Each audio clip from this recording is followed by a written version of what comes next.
The CBS Radio Mystery Theater presents...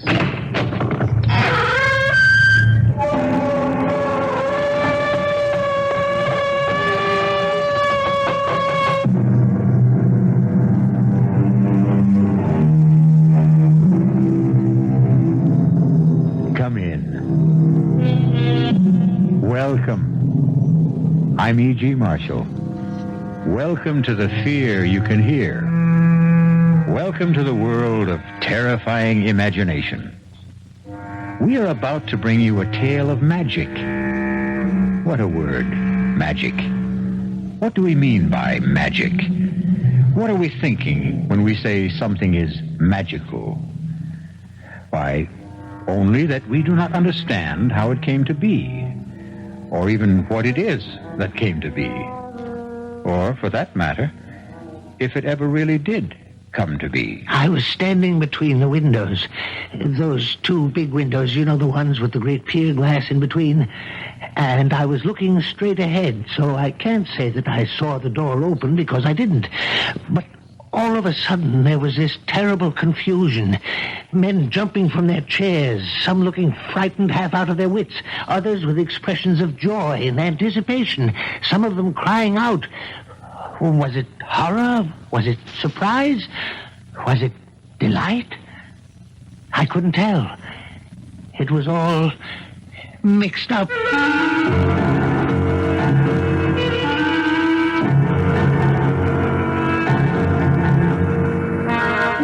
Our mystery drama, The Walls of Jericho, was written especially for the Mystery Theater by Elspeth and stars Robert Dryden. It is sponsored in part by Anheuser-Busch Incorporated, brewers of Budweiser. I'll be back shortly with Act One.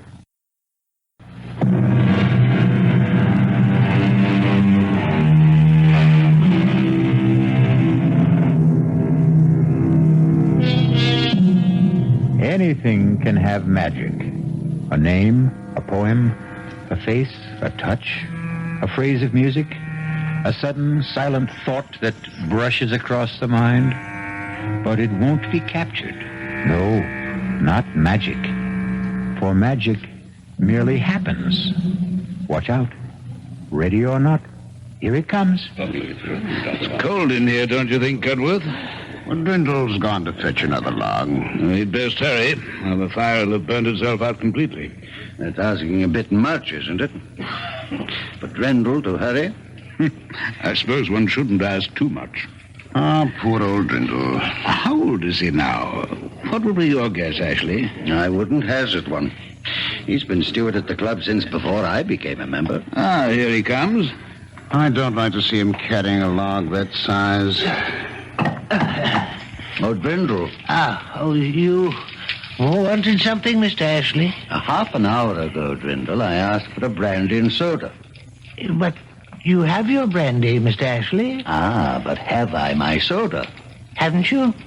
Oh, you haven't. I'll get it for you right away, sir. Right away. Possess your soul in patience, Ashley. The club should really start to think of retiring him, wouldn't you say? Start to think? That's all we ever do. We never actually get on with the thinking, do we? Oh, hello. Everybody. Have you seen this? Who's making that racket? Higgins just came in. Oh, him. Have you seen it? Have you? Seen what, Higgins? Well, I just took it off the bulletin board, Winthrop.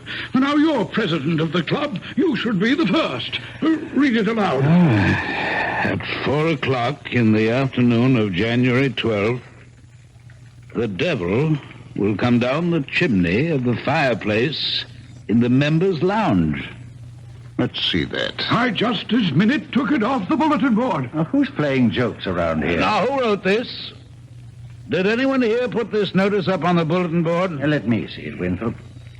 At 4:00 on the afternoon of January 12th, the devil will come down the chimney of the fireplace in the members' lounge. What the...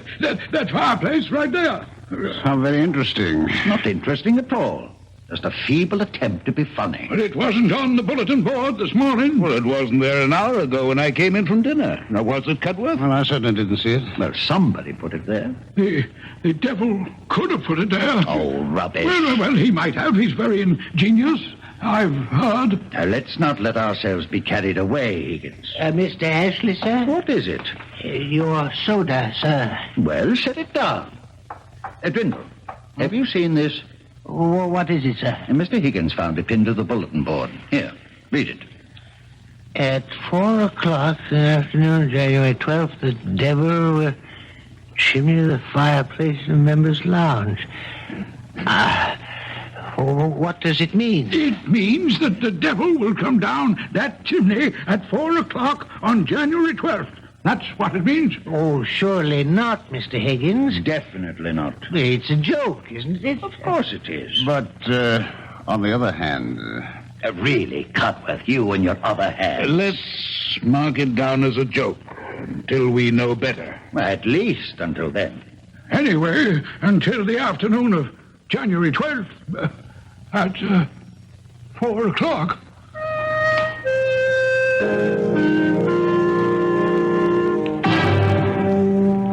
Fools. Half-wits. Come to the table. Boobies, every one of them. My oatmeal will get cold. Those clods. Don't blame me if it's spoiled. I bamboozled them like the bunch of noodles they are. Anytime you'd care to state what you're talking about, I'm all ears, as the saying goes.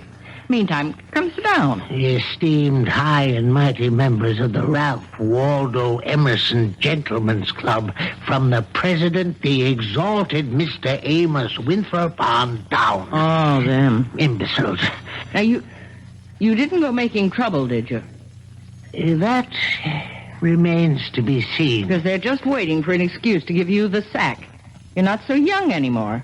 I know that, Martha. And not always strictly teetotal on the job, I suspect. I'm never drunk. Well, a man needs to be a little elevated to spend 10 hours a day with those Back Bay snobs, but I flim-flammed them. Now, look here, Timothy Drindle. Don't you go doing anything to raise the hackles on those gentlemen. Nincompoops. Because if they should give you the old heave-ho, you know where you'd wind up, don't you? Right here at home with me, and I won't have that. They're not about to fire me, not right away. As a matter of fact, it's I who may have lighted a small fire under them. And they should be starting to feel the heat of it soon now. Very soon. Timothy, what have you done? Oh, nothing very much. I only posted a notice on the bulletin board, that's all. What kind of a notice? A modest little notice stating that on January 12th at 4 o'clock in the afternoon, the devil would descend the chimney of the fireplace in the members' lounge. You said the devil? You should have seen the excitement, especially Mr. Higgins. Oh, he's such an emotional little man. You invoked the name of the devil? Oh, I did no such thing. You summoned up the devil? Oh, I played a joke on those superior snobs who've been taking me for a joke all these years. That's all I did. Oh, once you summon up the devil, Timothy, it's not so easy to send him back where he came from. Will you stop it, Martha? I only want to make them worry. Those fine gentlemen who've never had a care in the world since the day they were born. Worry? How? About what? Worry. Will he come down the chimney? Oh, they'll worry from now to the 12th of January, and I'll be there 10 hours a day to watch them worry. And if his satanic majesty does come down the chimney, what then? Oh, he won't. He won't. I wrote the notice myself, and old Beelzebub didn't dictate it either, if that's what you're thinking. No, I'm thinking you've started something, Timothy, that he won't be able to stop.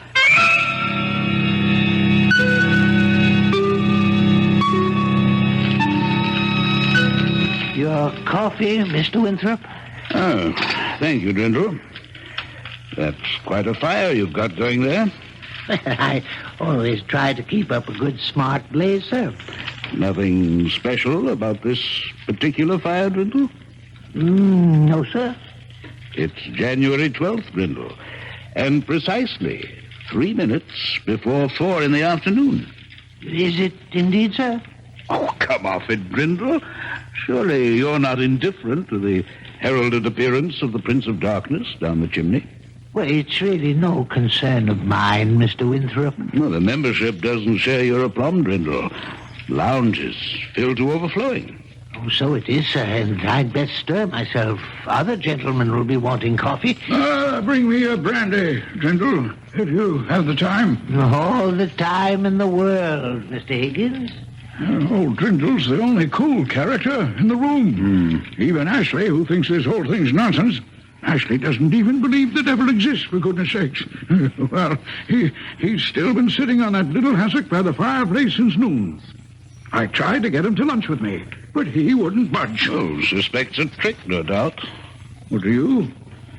Well, it is possible, I suppose. But who'd want to play a trick like that?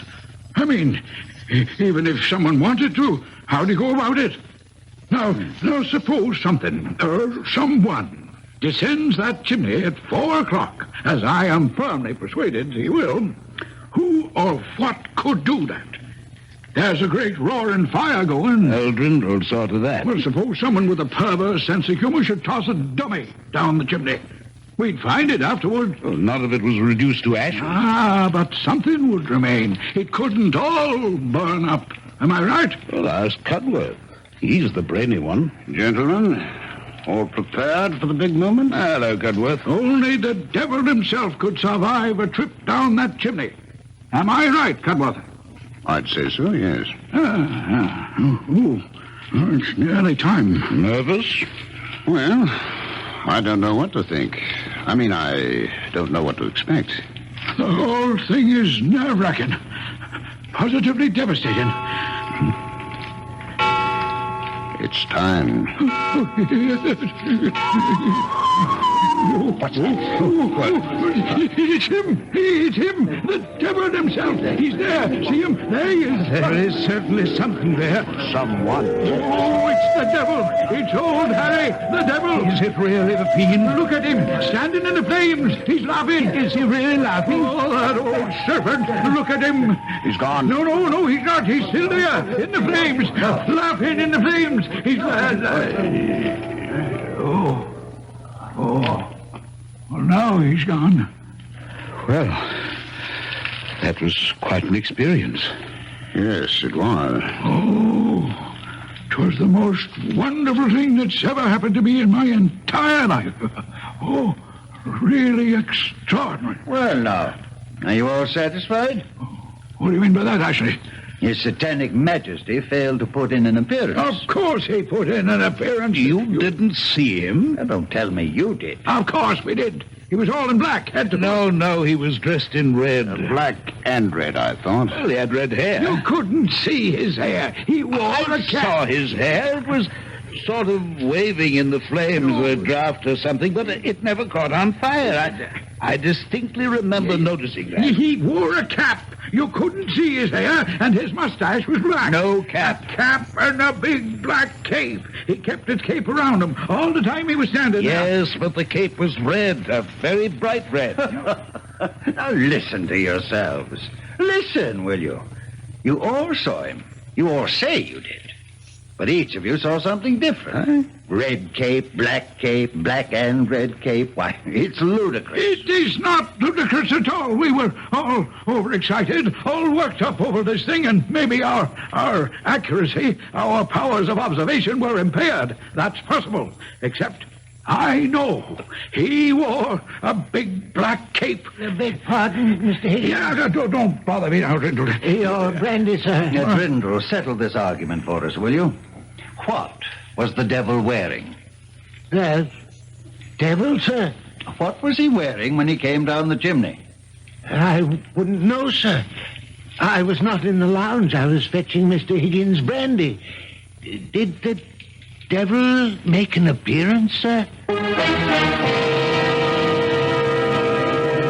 How then was the devil dressed?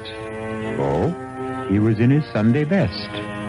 His coat was red, and his breeches blue, and there was a hole where his tail came through. Those charming lines were written by Mr. Robert Southey at the turn of the century. But not our century. No, 100 years before. Clearly, the devil had time to acquire a new suit of clothes. We'll be back shortly with Act Two.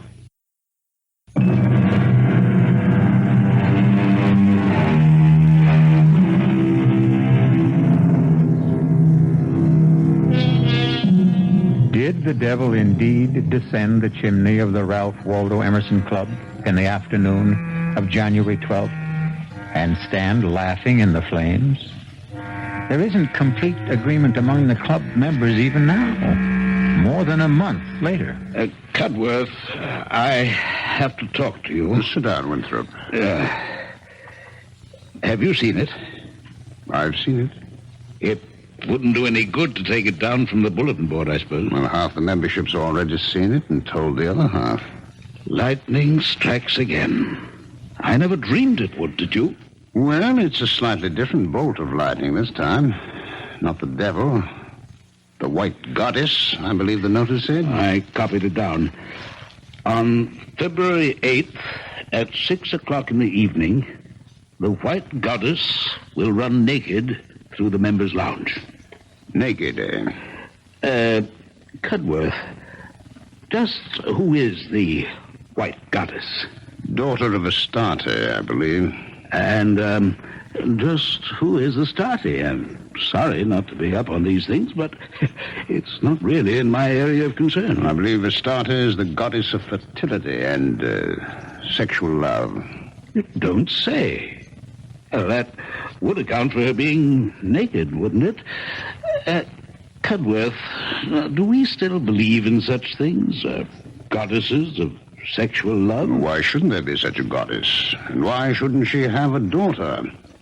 And why shouldn't the daughter be called the White Goddess? You don't believe she'll run naked across the members' lounge, do you? I didn't believe the devil would come down the chimney. But you did see him, didn't you? Yeah? Or something that looked very like him. Assuming, of course, I know what the devil looks like. Cudworth, I saw his horns.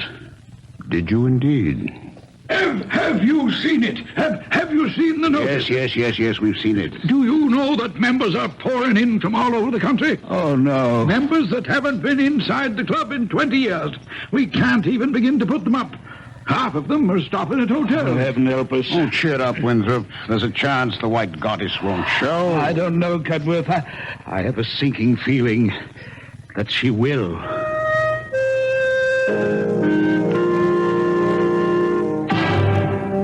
There isn't an empty hotel room in the whole of Boston. Why are you doing this, Timothy? What are you getting out of it? I'm getting something off my own back, that's what. I'll never understand you. You haven't up to now, that's for sure. Playing jokes on people at your age. It's no joke. Well, I don't know what else you could call it. It's a plot. A plot to make them squirm, those fine gentlemen with their fancy ways. Why should they go through their entire lives without knowing a moment's uncertainty or a pang of anxiety? They're always so damn sure of themselves. Well, they're not sure any longer. They're divided amongst themselves already on the subject of the devil. I hear them jawing away about it in the lounge. Was he there or wasn't he? What did he look like? What did he wear? Mr. Higgins says red. Mr. Winthrop says red and black. Mr. Cudworth says nothing at all, just looks wise. And Mr. Ashley says the devil never came down the chimney at all, so they're every last one of them crazy. I tell you, their chatter and their argument was driving me right up the wall. But I put a stop to it, all right. And just how did you manage to do that? By putting up the notice about the White Goddess. That's how. Now they're all talking about her. And when is this White Goddess making her debut? 6 o'clock tonight. And is she coming down the chimney? No, as the notice says, on February 8th at 6 o'clock in the evening, the White Goddess will run naked through the members' lounge. Where will she come from? How should I know? I only wrote the notice. But I think it would be nice if she came in through the main door and went out through a window.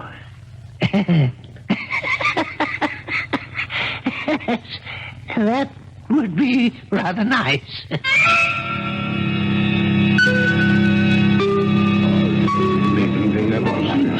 And the room is filling up. It's amazing.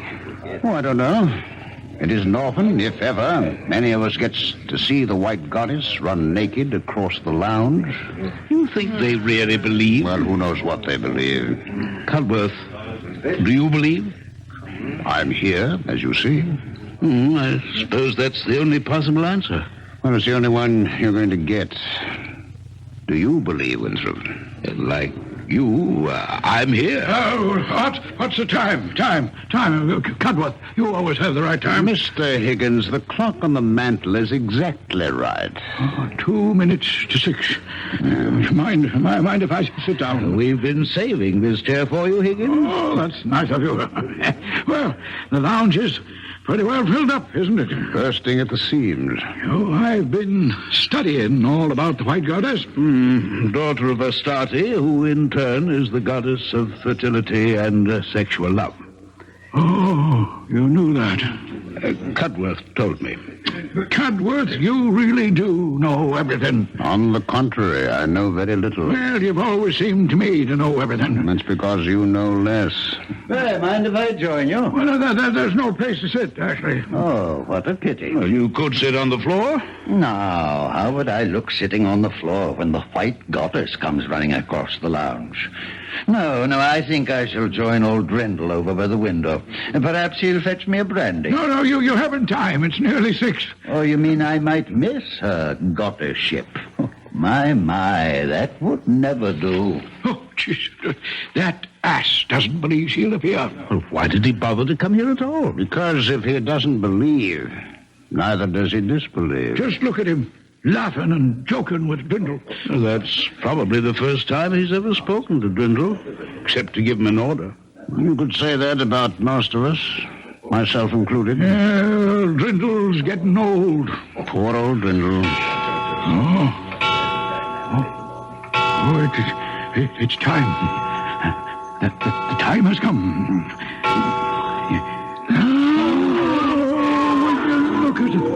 Look at her. She's beautiful. Sublime. Oh, White Goddess. Oh, heavenly thing. I never thought I should live to see anything so beautiful. The most exquisite thing I ever saw, or ever shall see. Where did she go? She was here such a little time. She disappeared through the window. The wall, I think. No, through the window. The one back of where Ashley's standing with Drindle. I saw Ashley turn and look out the window just as she vanished. You don't think it's possible he saw her too? Oh, no. Not Ashley. Well, Ashley? What? If you could stop staring at the stars, I'd like to ask you something. Magnificent. Yes, the stars are magnificent, but I have something else in my mind. Well, what's troubling you, Cudworth? Why, nothing very much, Ashley. Is something troubling you? The way she disappeared. Simply melted into the astral light. Who melted into the astral light, Ashley? Why, the White Goddess. Well, don't tell me you didn't see her. Oh, yes. I saw her. Radiant in all her nakedness. Glowing like mother of pearl. Her long hair flying out behind her. Oh, but then, you saw her. Yes. Now, the others, did they see her? Oh, yes. Of course. So everyone must have seen her. Now, Drindle. Yes, sir? You saw her. No, Mr. Ashley. Oh, come now, Drindle. Of course you saw her. We were standing here together, side by side. I didn't see anything, Mr. Ashley. Now, don't tell me you didn't see anything, you old liar. But I was busy with something. You were not busy with something. We were standing here talking, and the clock struck 6, and the door opened, and she came in. And she ran. Her feet hardly touched the floor. Ran across the lounge to this window, this one right here. Why, her shoulder brushed mine. I felt it. My left shoulder. Now, don't tell me you didn't see her, or I'll break your back. Now, don't excite yourself, Ashley. The most beautiful spectacle it's ever been the good fortune of any of us to witness, and this numbskull Drindle stands there and tells me he didn't see it. He was busy with something. Oh, I won't stand for it. You listen to me, you fool. It's blasphemy. Unadulterated blasphemy for you to deny that you saw what I saw. What we all saw. Now say it. Say you saw the white goddess run across this lounge, didn't you? Didn't you? You say it or I'll choke the life out of you. Ashley, this is going too far. He saw her. I know he saw her. Now, Mr. Ashley, please, you're choking me. He saw it. He's going to admit it. Ashley! Oh, why couldn't you stay out of this, Cudworth? Now, you might have killed him. Are you all right, Drindle? Yes. Yes, I'm all right. Oh, Ashley, go into the bar and buy yourself a drink. You need it. Yes, I need it. I need it, all right. You're sure you're all right, Drindle? Yes, quite sure, Mr. Cudworth. Oh, by the way, Drindle, did you see the white goddess or didn't you? You don't need to be afraid to tell me. Either way. I didn't see anything, Mr. Cudworth. You see, I was busy with something, and No, I didn't see anything at all.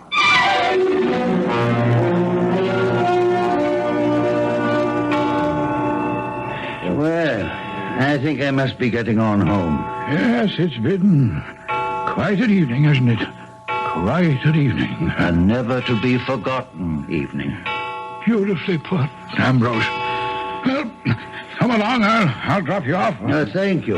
So long, everyone. Night all. Oh, wake up, Ashley. Yes, I'll wait for you. Well, Cudworth? A never-to-be-forgotten evening. Well, at any rate, one I'll never forget. I fancy none of us will ever forget. You leaving now? No, I'm going to stay until the room's cleared. It's about cleared now. Nobody much left? I want to speak to old Drindle. He doesn't look too happy.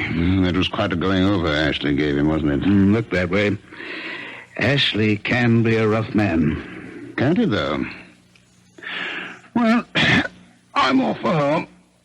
Night, Winthrop. Night, Cudworth. A never-to-be-forgotten night. Oh, Drindle. Yes, Mr. Winthrop. May I speak to you for a minute? Oh, yes, of course, Mr. Winthrop, of course. You all right? Perfectly all right. I couldn't help noticing you and Mr. Ashley seem to be having an altercation of some sort. Mr. Ashley was angry, sir, because I wouldn't say I saw the white goddess. And why wouldn't you say you saw the white goddess? Because I didn't see her. But we all saw her, Drindle. Even Mr. Ashley saw her. She wasn't there. Oh, my dear man, she was there. She ran across the lounge all naked, just as the notice said she would. Now, why do you persist in denying it? Because I wrote the notice.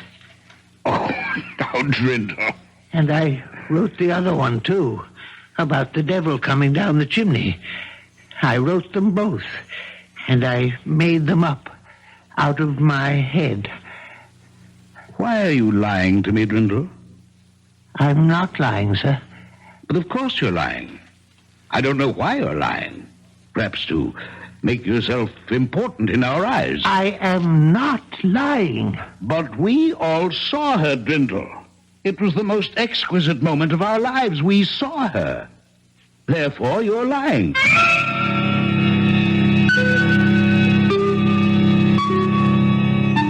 All minds are little. In this great universe of ours, man is a mere insect as compared with the boundless world about him, as measured by the intelligence capable of grasping the whole of truth and knowledge. Yes, Virginia, there is a white goddess. We'll be back shortly with Act 3. This is WBBM Chicago, News Radio 78.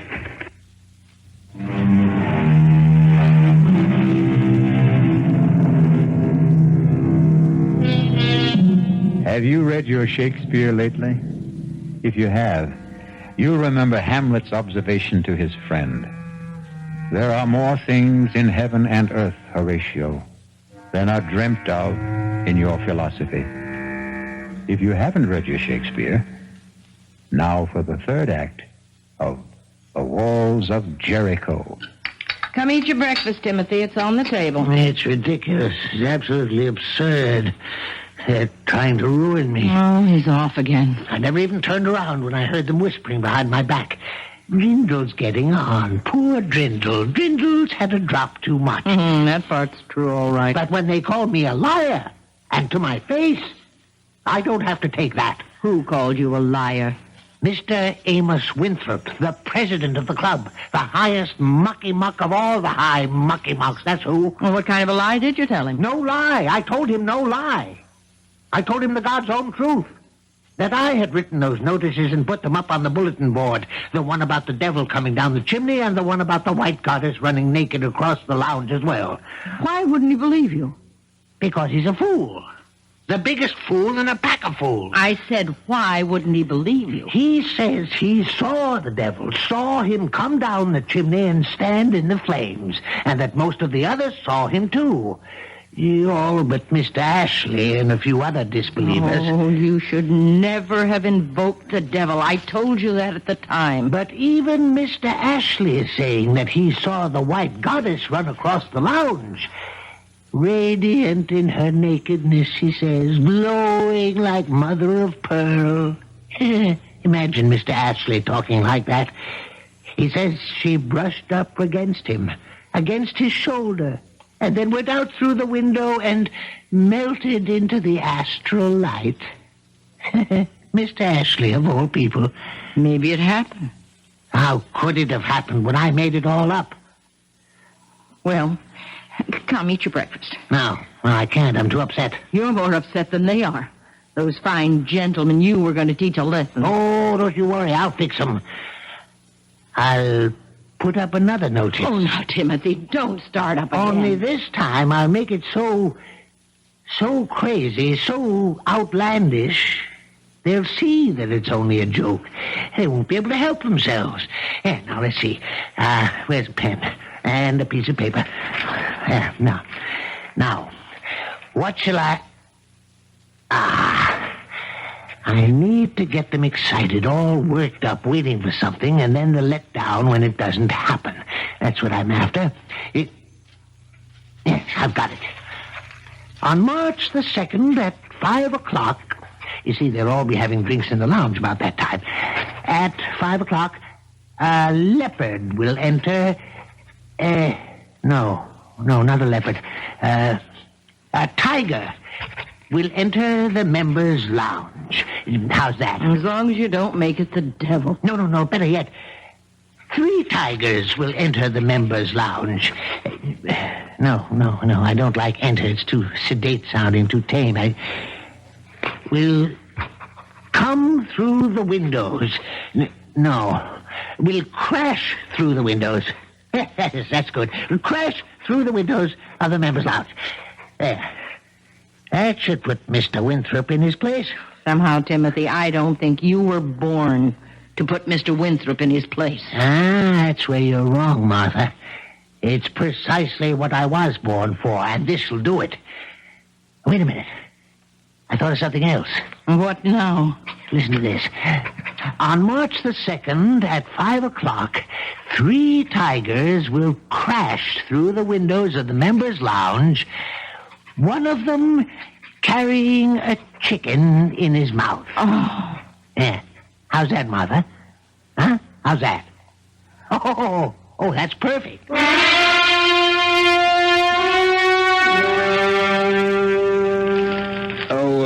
Drindle. Mr. Winthrop, yes, sir? Stir up that fire, will you? Yes, sir. That's fine. Would you like another log, sir? No, that'll do it, I think. Weather's letting up a bit. Yes, it seems to be. You're in the club a bit early today, sir? Yes, a bit. Why, yes, it's only a little after 4. Are you waiting for the tigers, sir? How's that? I just thought perhaps you might have wanted to be the first one on hand when the tigers crashed through, that's all.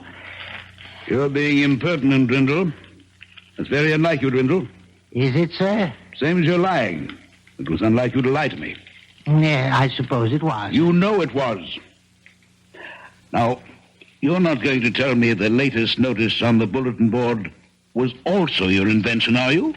I'm not going to tell you anything, Mr. Winthrop. Well, I'm glad to hear that. I'm sure you'll agree that it's not my place to tell you anything. I most certainly and emphatically do agree.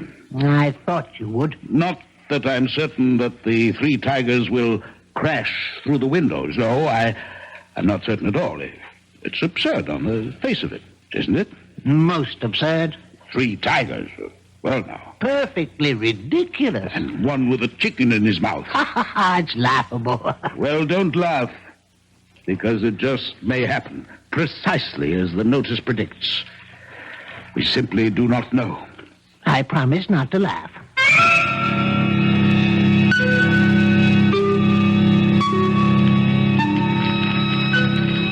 Nervous, Cudworth?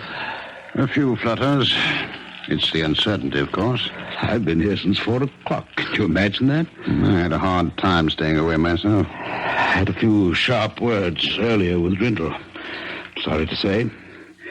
The old man's getting very independent, very opinionated. Where is he? He's usually around taking drink orders by now. And he's standing over there by the main door looking very superior. We really have to retire that fellow, Cudworth. Winthrop, Cudworth, do you realize people are standing outside on the sidewalk? This isn't a club matter anymore. It's spread all over the city. Oh, I can't say I care for that. It looks like hundreds of people. I tried to get Ashley to be with us for the great event, but he insists on his post by the window. Ashley by the window, old Drindle by the main door. Well, we're well covered. We should be quiet. It's time. I don't think our conversation will either deter or encourage the tigers. Yes, but all the same, you quiet.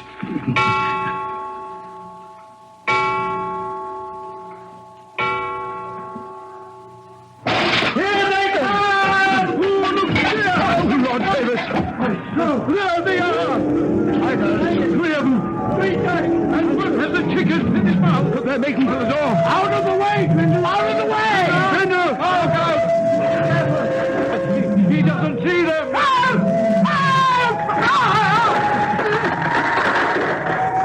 Cudworth, did they... Is he... Don't look, Winthrop. Better not look. Is Drindle... Did the tigers get him? I don't know. Well, here's Ashley. Maybe he knows something. Ashley, what happened? Old Drindle's dead. Oh, no. How did it happen? Heart attack, apparently. Not the tigers? There isn't a scratch on him. They simply jumped over him, knocked down the big door, and disappeared. Old Drindle never believed in the tigers. Oh, is it conceivable he didn't see them? Oh, he saw them all right. Well, how can you be sure? Well, don't you remember, just before the tigers reached the door, he called for help. He saw them. He called for help. And he dies. Of fright, do you think?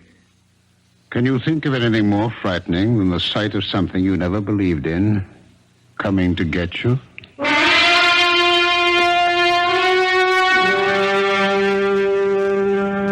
Let's step in here for a few minutes, gentlemen. We won't be disturbing you, Katie, if we use part of the lounge, will we? What happened in here, Mr. Winthrop? Who upset all the furniture? A little fracas, Katie, with some unexpected visitors. Let's set our drinks down here. Pull up chairs, everybody. There's a few that weren't overturned. Well, we'll have a new steward tomorrow.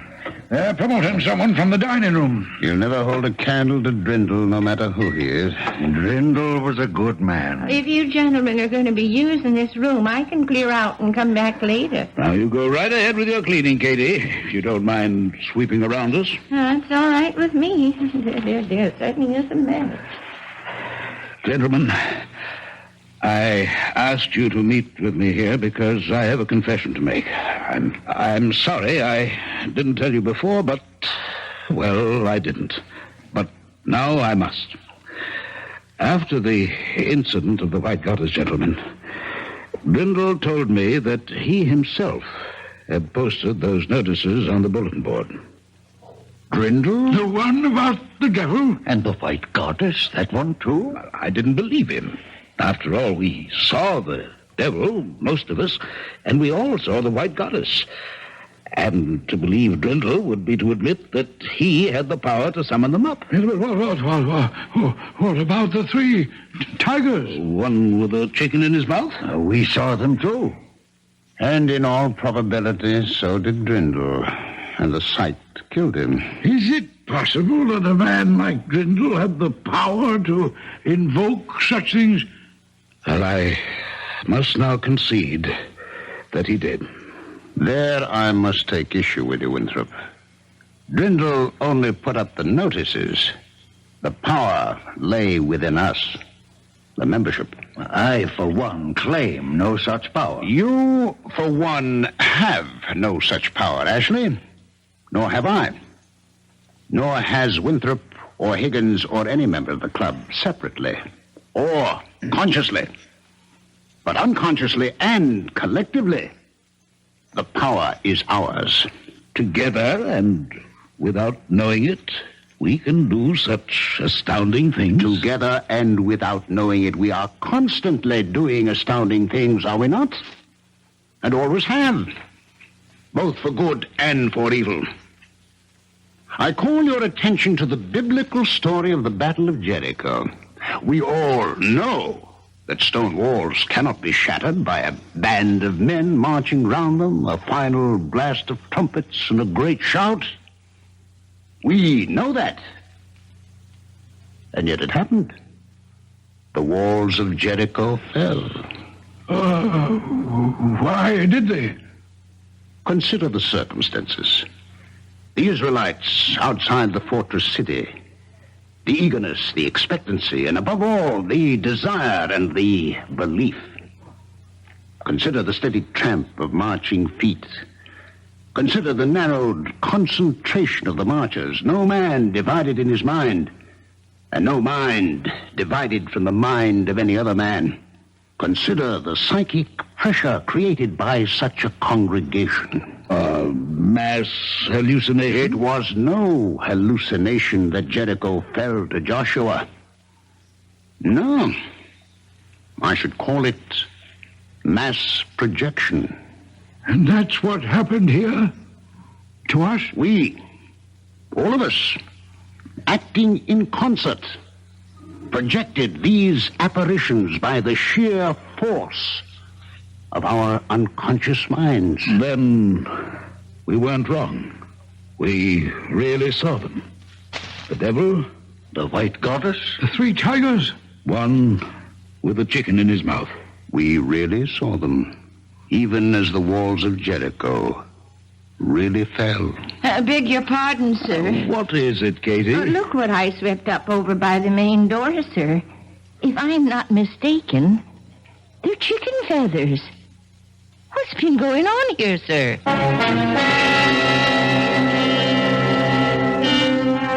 And so ends our tale of magic. A magician performs his tricks. We are delighted and applaud because we cannot comprehend how he did them. But what if the magician himself cannot comprehend?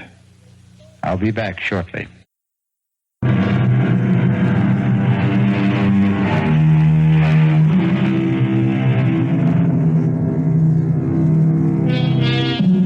Seek to know the truth, for the truth shall make you free. I believe that, but it's a long search and a weary one. And let's be glad that a lot of mystery remains, and there's a little magic here and there along the way. Our cast included Robert Dryden, Mary Jane Higby, Ian Martin, Ralph Bell, Guy Sorel, and Sidney Walker. The entire production was under the direction of Hyman Brown. Radio Mystery Theater was sponsored in part by the Kellogg Company, makers of Kellogg's Special K cereal. This is E.G. Marshall inviting you to return to our Mystery Theater for another adventure in the macabre. Until next time, pleasant dreams.